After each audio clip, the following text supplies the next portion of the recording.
Mbaniriza nate. Igamwako ka subscribe womala nyiga kade driving and operating to connecting subscribe.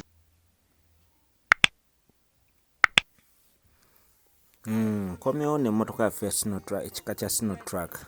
Njagala kubanga nkulaga ku gears ezo abasajja abasinga bansindikira nnyo message, batusindikira nnyo message ku mu inbox zaffe nga batubuuza epeesa eryo likola litya. Gears lwaki ezimu baziteeka mu njeru ate endala ne zibeera mu black. Kye njagala okubanga ntangaazaako olwaleero nga woolaba gears eza black ze gears eza low. Gears eza low ze z'amaanyi mu motoka eyo. Owulira nti gear ya high eba nafumuko ye gear ebewewuseemuko. Gear eza black nga namba 1, namba 2, namba 3, namba 4, namba 5 ze gear eza low. Ne R1 reverse 1 ze gear eza low. Njagala obeere ng'okyetegereza bulungi. Epeesa oli olaba wansi we liri mu low. Oba ovuga gears eza black liba mu low. Wositula oteeka mu waggulu mu gear ya high kitegeeza okumawo mu namba 6 zezo gear enjeru zolaba zetugezaako kwatako ezo. Ze gear eza high okuli namba 6 ng'omazeyo namba 5 kitegeeza okumawo mu namba 6 awabadde namba 1 osanga namba 6 kyekigezaako okulaga. Mu maaso awo tugenda kubanga tuvugamu obeere nga weetegereza osobole okukiyiga mu bulungi okikwate. Beera mwegendereza nnyo ng'ovuga SINO truck. Omanye ddi lwe ngenda mu gear eya high epeesa nina kulikozesa ki biki bye nnina ogobeera. Teweerabira ku subscribinga n'okuyita bano babeere nga bajoininga omukutu gwa driving and operating. Yes, njagala tubeere nga tuyiga nga okiraba.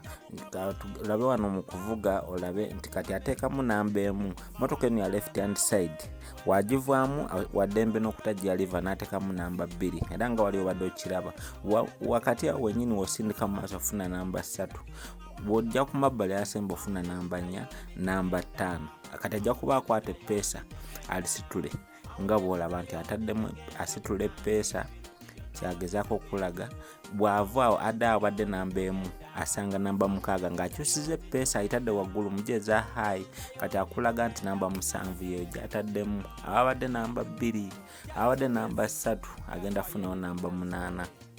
Beera ng'ogobeera mu Uganda wange weetegereze SINO truck ye mmotoka gye tulina wano kati buli omu gyegomba okuvuga agenze mu namba 8. Mu namba 8 agenda kuba abadde namba 4 agenda funawo namba 9. Abadde namba 5 afuna namba 10. Goberera obeere ng'oyiga.